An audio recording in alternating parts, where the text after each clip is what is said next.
autoinmunidad. Joseph, ¿me confirmas de que me están escuchando? ¿Tú me escuchas? ¿Me escuchan sí, todos? Se escucha. Correcto. Y se ve. Perfecto. Entonces, hablar de autoinmunidad. Las enfermedades autoinmunes se dan cuando el organismo pierde o pierde la capacidad de poder combatir contra componentes externos. Y esto tiene que ver directamente proporcional con lo que hemos hablado en la anterior presentación, que tiene que ver con la tolerancia inmunológica. Entonces, autoinmunidad se va a definir puntualmente que va a ocurrir cuando se pierde la tolerancia a los antígenos. Hemos estado hablando de antígenos, porque esas son las que van a combatir, van a contrarrestar, van a atrapar a cualquier componente antigénico. Entonces, autoinmunidad ocurre cuando se pierde la tolerancia a los antígenos propios. Acuerda que hemos hablado también de autoantígenos. Entonces, así de sencillo. ¿Qué es autoinmunidad? Cuando se pierde la tolerancia de lo que hemos venido hablando a los antígenos propios. Entonces, ¿qué factores puede dar de que se pierda esta tolerancia a los antígenos propios? Tenemos 3. Uno es la predisposición genética. Es como que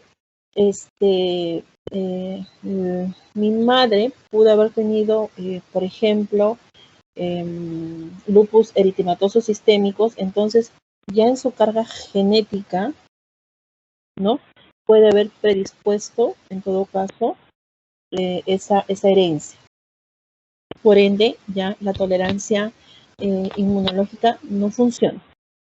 La otra es por presencia de linfocitos vírgenes autorreactivos que nunca han tenido la conexión con algún componente externo agresivo.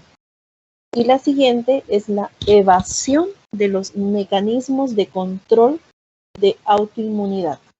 Entonces, 3 factores. ¿Por qué finalmente se desarrollan las enfermedades autoinmunes? Predisposición genética desde el complejo principal de la histocompatibilidad, el HLA, antígeno leucocitario humano, el polimorfismo de la CTLA4, defectos del gen aire y defectos de los complementos, el C2 y el C4 en este caso. Nuevamente, el otro factor, presencia de linfocitos vírgenes autorreactivos y evasión de los mecanismos de control de autoinmunidad. 3 factores para que finalmente que no haya funcionado mi tolerancia autoinmune, inmunológica, y de paso a desarrollar las enfermedades inmunológicas o autoinmunes. Cuando hablamos de antígeno leucocitario humano, o sea, ¿a qué enfermedades se asocia directamente? Y es por ahí que muchas veces muchos médicos se complican en llegar al diagnóstico, porque en lo último que se va a pensar es en enfermedades inmunológicas. Tenemos la espondilitis anquilosante. Su antígeno leucocitario humano es el B27. ¿Hay una alta prevalencia de riesgo? Sí. La otra es la tiroiditis subaguda. Su antígeno leucocitario humano, la B35. La psoriasis vulgar. Su antígeno leucocitario humano, el CB6. Las enfermedades de Graves o las enfermedades de Graves. Su antígeno leucocitario humano, DR3. Miastenia gravis, DR3. Enfermedades de Addison, DR3. Artritis reumatoide, que es muy común, se cataloga para la tercera edad, pero ojo, también existe la artritis reumatoide juvenil, por ende, no se puede ni se debe de descartar. Está el DR4. artritis idiopática juvenil, el DR8, enfermedad celíaca, el DQ2 más el DQ8. Tenemos las narcolepsias, el DQ6, esclerosis múltiple, que también es común, el DQ6, diabetes tipo 1, o sea, genético, el DQ8. Entonces, tiene que ver estrictamente con el antígeno leucocitario humano, y por ahí es que no llegan inmediatamente a diagnosticar la enfermedad. Ahora, esta asociación de antígeno leucocitario humano se tiene que dar, obviamente, pues, todas las enfermedades autoinmunes. Entonces, aquí están expresados cuál es el riesgo relativo de la presencia de ellos. Ya vimos que la primera está diabetes mellitus, como ven ahí la barra. También está la artritis reumatoide, incluso la esclerosis múltiple, en una manera gráfica de ver su riesgo relativo. Ahora, la predisposición genética, ¿a qué te lleva? O sea, que tengas antecedentes hereditarios, papá, mamá, abuelos, de línea directa. ¿Cuál es esta predisposición genética? A nivel de los receptores de los linfocitos T, porque hemos venido hablando de linfocitos, y solamente hay dos, linfocitos B y linfocitos T. ¿Qué pasa con estos receptores de los linfocitos T? Las secuencias BV alfa, BV beta de los dominios variables de los TCRs se asocian a diferentes enfermedades autoinmunes, incluyendo las encefalomielitis autoinmunes experimental. Tenemos el otro grupo, que es el polimorfismo genético. ¿De qué estamos hablando? Del gen regulador de la autoinmunidad. A esto le llamamos AIRE. Gen regulador de la autoinmunidad. AIRE, sus siglas. Del polimorfismo del CTLA4. Entonces, cuando yo les pregunto cuáles son las predisposiciones genéticas para las enfermedades autoinmunes, receptores de los linfocitos B, polimorfismo genético, puedo mencionar las secuencias BV alfa, BV beta y los reguladores de la autoinmunidad, AIRE. Y obviamente el polimorfismo estrictamente CTLA4. Ahora, evasión de los mecanismos de control. ¿A qué se refiere? Se refieren al mimetismo molecular. Y miren lo que es el mimetismo molecular. ¿A qué se refiere el mimetismo molecular? A la secuenciación genética de sus proteínas. Y ahí les menciono varias de las enfermedades inmunológicas, cómo están compuestas sus proteínas de estas enfermedades y su secuenciación. Por eso se llama molecular, porque tiene que ver con una secuenciación molecular y se da por este mimetismo molecular. Hay una evasión de los mecanismos de control. La otra es la activación directa de los linfocitos autorreactivos. O sea, se van a activar los linfocitos, pero que ya de por sí están activados. Luego tenemos la desregulación de las citoquinas. Habíamos hablado en una teoría completa sobre citoquinas, en una relación de citoquina 1, citoquina 2, citoquina 3, hasta la citoquina 14. Entonces, ¿qué quiere decir? Que no van a estar regulados. Luego tenemos la expresión inadecuada del CPH. Finalmente, la deficiencia de la supresión inmunológica. Muy bien, si yo pregunto, ¿cuáles son las evaluaciones de los mecanismos de control para las enfermedades autoinmunes? A la cabeza, mimetismo molecular, porque estamos viendo que tiene que ver con la secuenciación de cada una de estos componentes. Tenemos al citomegalovirus, al HLA-DR molecular, al polivirus, BP2, papilomavirus, E2, que tiene que ver con su insulina receptor. Tenemos también a la Klebsiella pneumoniae, que está regulada por el HLA-B27, el adenovirus, que está regulada por la alfa-gliadin. Tenemos al VIH, que está regulado por el IgG. Vemos también a la no recuerdo qué virus es este, pero que tiene que ver con el corticotropín. Entonces,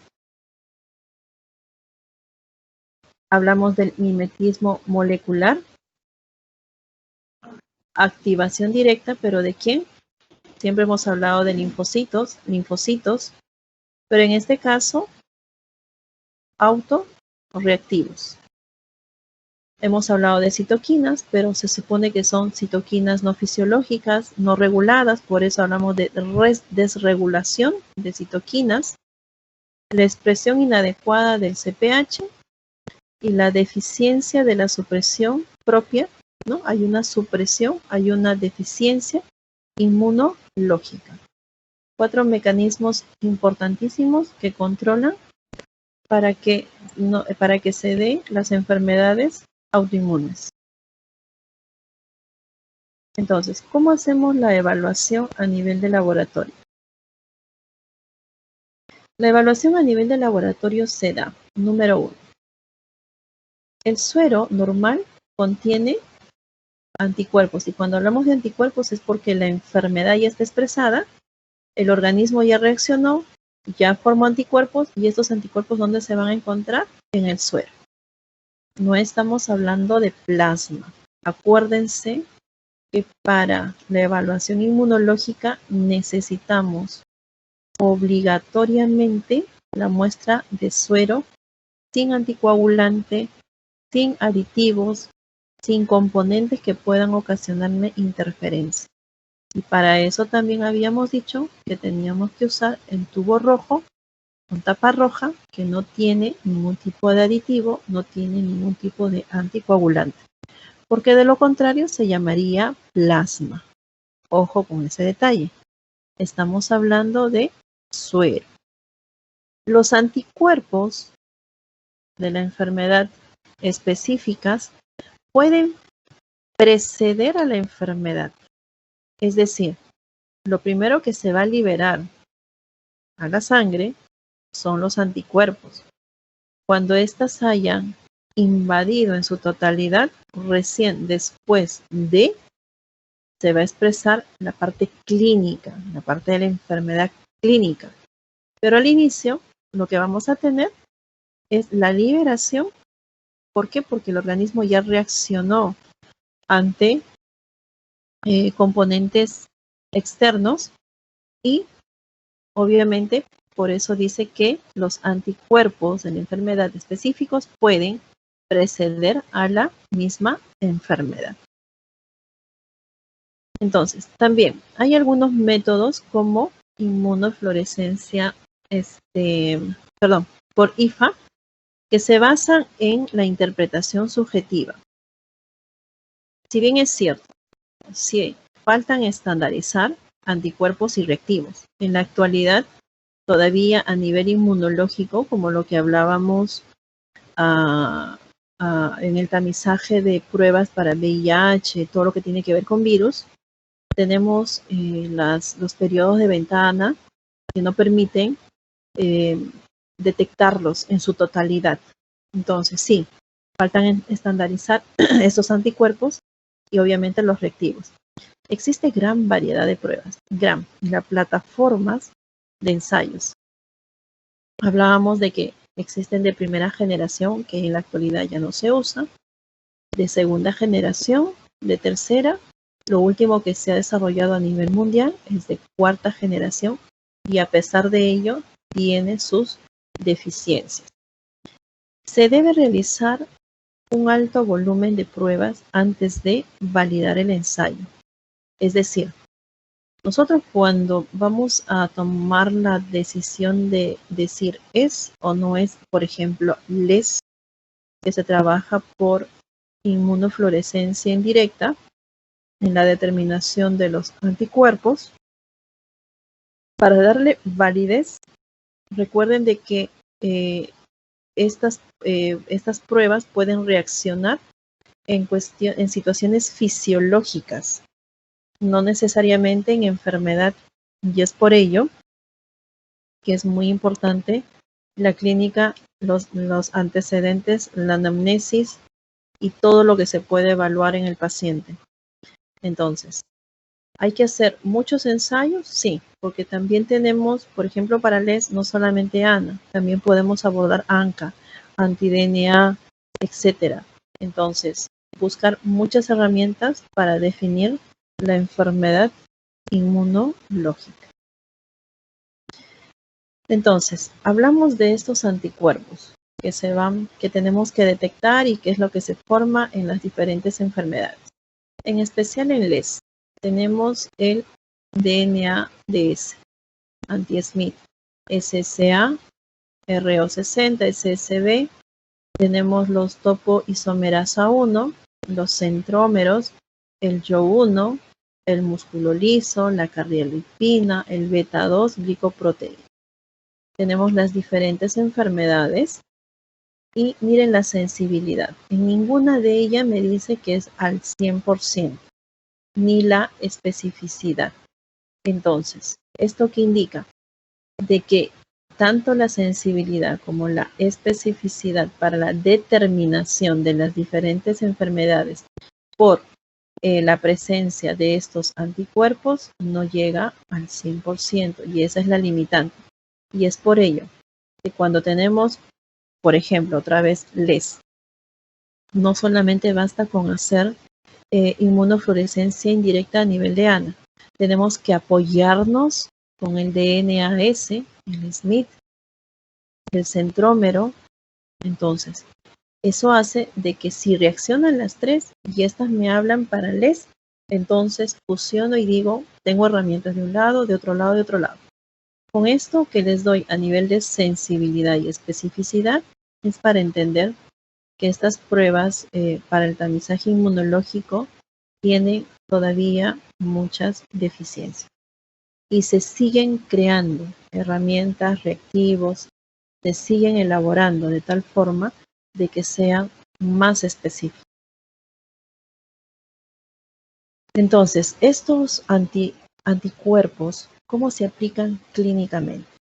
Como les puse en la cabeza, y va a haber una teoría exclusivamente para LES donde nos vamos a explayar, estos anticuerpos en la aplicación clínica nos van a determinar ciertas enfermedades como LES, lupus asociados a medicamentos, el lupus-like, el síndrome de Sjögren, esclerodermia, artritis reumatoide, poliomiositis, dermatomiositis. Son las más frecuentes dentro de las enfermedades autoinmunes. Hablar de LES. Cuando pedimos exámenes para determinar LES, no basta con INFI-ANA, no basta. Entonces, pedimos un perfil de anticuerpos, el cual es amplio. Tenemos el anti-DSNA, ssDNA, histonas, el SNP, el U1-RNP, el SSA, SSB, el Q, Ki, el PCNA, RNP ribosomal, el HSP90 y cardiolipina. También solicitamos el anti-DNAS que está dirigido contra bases de fosfatos, el anti-sDNA dirigido contra purinas y pirimidinas, el anti-SMIT criterio de diagnóstico compuesto por 3 antígenos, el B que tiene 29 kilodaltos, el D que tiene 16 kilodaltos, y el E, que tiene 13 kilodaltos. En caso yo les haga la pregunta, ¿cuál es el perfil de anticuerpos para LES? Entonces yo les puedo poner las más frecuentes, ¿no? Que es el anti-DNAS, el anti-ssDNA y el anti-SNP. ¿De acuerdo? Pero miren la gama de pruebas que existen y que se pueden pedir para yo llegar a LES. Tenemos el síndrome de Sjögren. ¿Qué solicitamos? Solicitamos el anti-SSARO, el anti-SSBLA. En pacientes con LES, la presencia del anti-SSA se asocia con nefritis, vasculitis y linfadenopatías y leucopenia. Los anticuerpos se encuentran en un 40-62% de los casos primarios, y secundarios existen asociación entre el SSRO y la presencia de vasculitis cutánea y sistémica. En todo caso, yo puedo preguntar, en relación al síndrome de Sjögren, ¿qué exámenes, variedades inmunológicas puedo solicitar? Entonces, voy a plantear el anti-SSARO y el anti-SSBLA. ¿De acuerdo? Muy bien. Tenemos a la esclerodermia. La esclerodermia se produce anticuerpos contra antígenos nucleares, nucleolares y mitocondriales. O sea, abarca tanto los componentes del núcleo como los componentes del citoplasma. Acuérdense que existe ANA y existe ANCA. La presencia de anticuerpos anticentrómeros se asocia al síndrome de Cres. Está la calcinosis, el Renaud, disfunción esofágica, esclerodactilia y telangiectasia. Y dentro de estas tenemos el CNP-B asociado a la forma localizada y el topoisomerasa 1 asociado a la forma sistémica.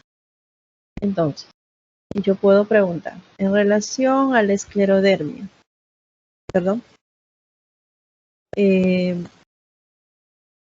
¿contra qué antígenos va a actuar los anticuerpos?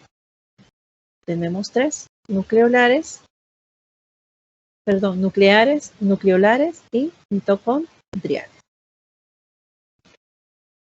Artritis reumatoide. El factor reumatoideo, su inmunoglobulina M, dirigido contra la facción PC de la inmunoglobulina G. Las formas inmunes son IgG e IgA. Anticuerpos como que antiqueratina y antifilagrina. Tiene antipéptidos cíclicos citrulinados. Son anticuerpos antifilagrina unida a la queratina, que tiene alta afinidad por los residuos de la citrulina. Se encuentra en los pacientes con artritis reumatoide, teniendo una especificidad del 95 al 98% y una sensibilidad del 70%. Según el cuadro que les he mostrado, es la que mejor tiene especificidad y sensibilidad. Artritis reumatoide, ¿dónde estás?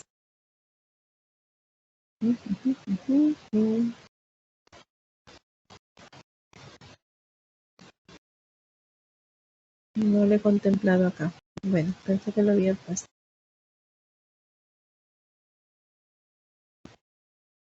Lo había citado acá, disculpe.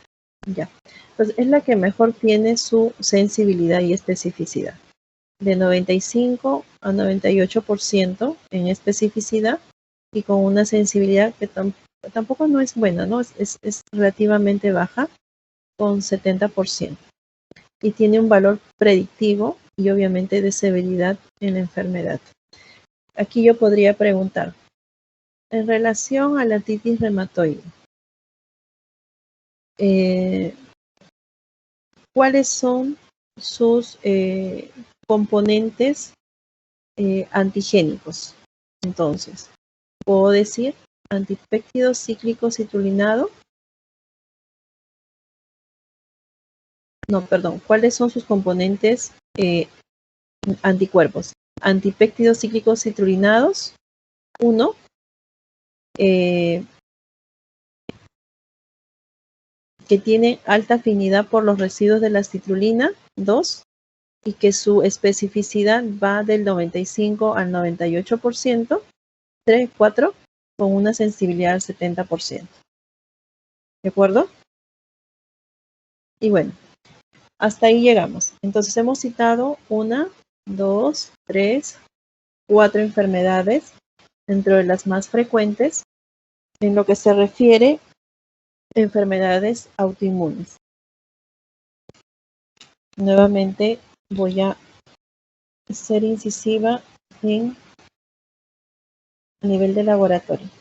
Cuando hablamos a nivel de la evaluación de laboratorio, entonces, acuérdense que es fundamental que la muestra sea suero, ¿sí? Tenemos la falta de estandarización de anticuerpos y reactivos.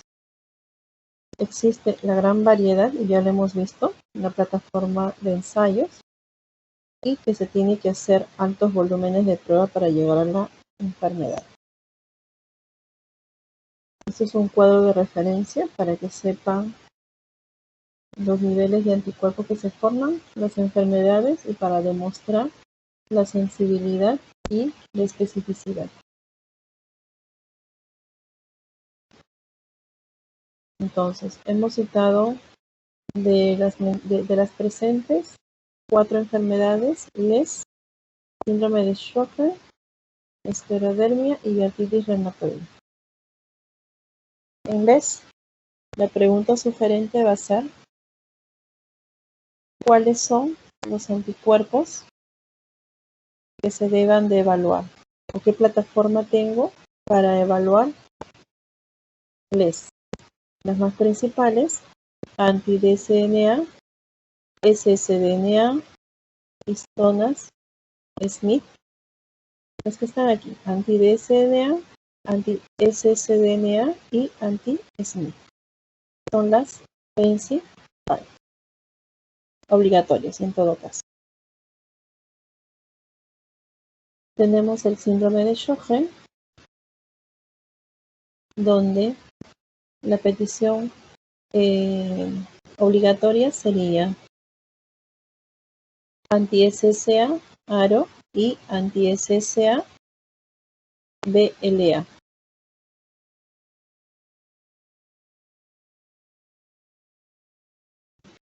En lo que es esclerodermia,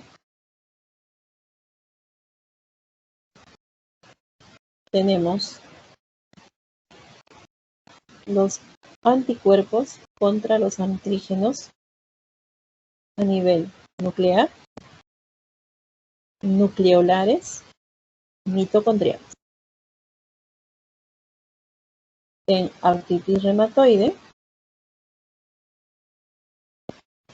tenemos los anticuerpos que vendrían a ser los antipéptidos cíclicos citrulinados, anticuerpos antiqueratina y antifilagrina. Entonces, de manera puntual, lo que se tiene que saber en relación a la autoinmunidad. ¿Hay algo más que suelo preguntar aquí? Entonces, ¿cuál es el mecanismo de control de las enfermedades autoinmunes? Hemos citado 5.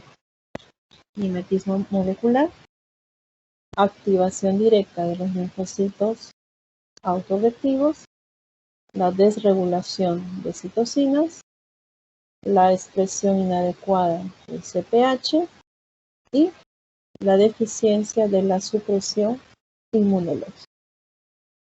Es lo que se tiene que saber en relación a las enfermedades autoinmunes. Ok, chicos. Entonces, sí, nuevas nomenclaturas, nuevas expresiones. La inmunología es compleja, pero entender las cosas elementales es suficiente. Entonces, está regulado por el tema de la presencia de receptores y antígenos a nivel de los linfocitos.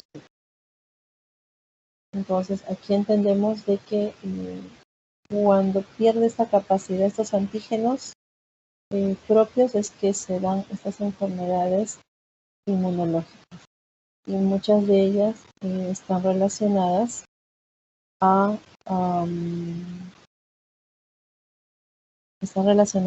una cuestión genética. Y si no, pues se da por la predisposición propia del medio ambiente, regulado por, en general, de todo: la mala alimentación, el mal descanso, la mala hidratación, el estado de estrés. Son muchas situaciones. Bien, entonces no sé si hubiera alguna pregunta